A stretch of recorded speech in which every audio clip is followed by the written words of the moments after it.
बोलो राधा कृष्ण भगवान की जय, सभी देवताओं की जय। आज हम आपको बताएंगे कि रंग पंचमी का त्यौहार क्यों मनाया जाता है, कैसे मनाया जाता है और इसका महत्व क्या है। साथ में हम बताएंगे इसको मनाने से हमारे जीवन में क्या बदलाव आता है। बहुत छोटी कथा है, ध्यानपूर्वक सुनिएगा। और अगर आपने वीडियो को अभी तक सब्सक्राइब नहीं किया हुआ है और आपको इस तरह से छोटी कहानियाँ सुनना पसंद है तो वीडियो को सब्सक्राइब ज़रूर करें और जो घंटी वाला बटन है उसको ज़रूर दबाएं। हमारी किस्सा आपको कैसी लगी यह सभी आप कमेंट बॉक्स में जाकर बता सकते हैं। चलिए हम आपको बताते हैं रंग पंचमी का महत्व। रंग पंचमी होली के 5वें दिन मनाई जाती है। यह रंगों का त्यौहार है और बताया जाता है कि इस दिन देवता पृथ्वी पर स्वयं आते हैं।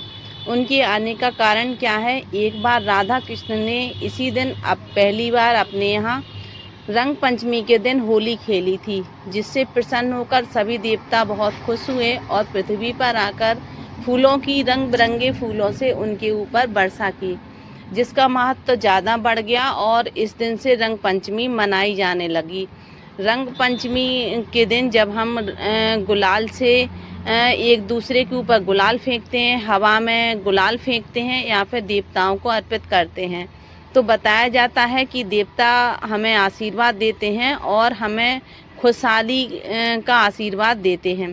साथ में हम एक कथा और प्रचलित है जो कि रति और शिव के द्वारा बताई जाती है कि एक बार जो कामदेव थे, शिव शंकर अपनी तपस्या में लीन थे, पर शंकर जी की तपस्या भंग करना अनिवार्य था। देवताओं ने कामदेव से प्रार्थना की कि आप भगवान शिव की जो तपस्या है उसको आप भंग कर दीजिए।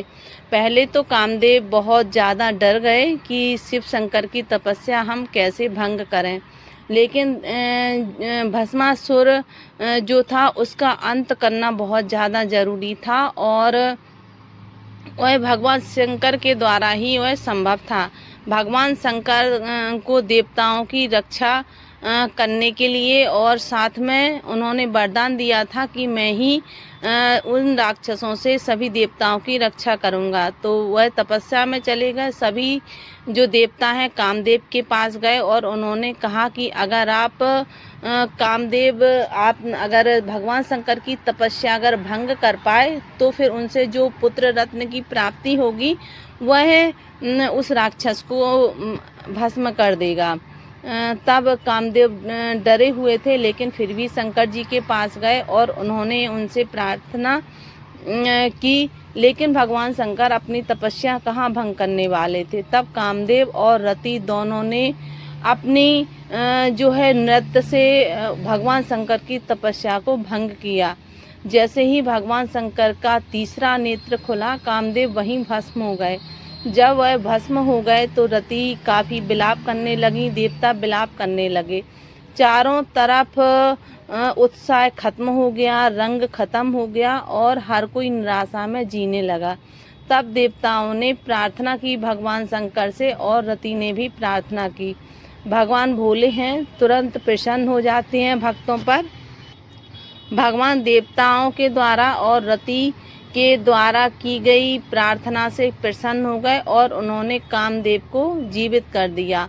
रंग पंचमी का दिन था जब कामदेव जीवित हुए और जैसे ही कामदेव जीवित हुए तो वह अदृश्य रूप में दिखाई दे रहे थे। तब रति ने भगवान से प्रार्थना की कि कामदेव तो दिख ही नहीं रहे हैं। तो भगवान शंकर ने कहा कि आपको रंगों के द्वारा कामदेव का दर्शन होगा।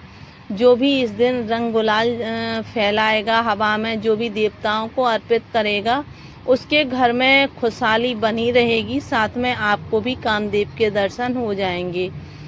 तभी से रंग पंचमी के दिन गुलाल की वर्षा होने लगी। कामदेव के प्रभाव से चारों तरफ खुशहाली फैलने लगी, फूल खिलने लगे और चारों तरफ उत्साह फैलने लगा। इस तरह से उसी दिन से रंग पंचमी का त्यौहार मनाया जाने लगा। बोलो शंकर भगवान की जय।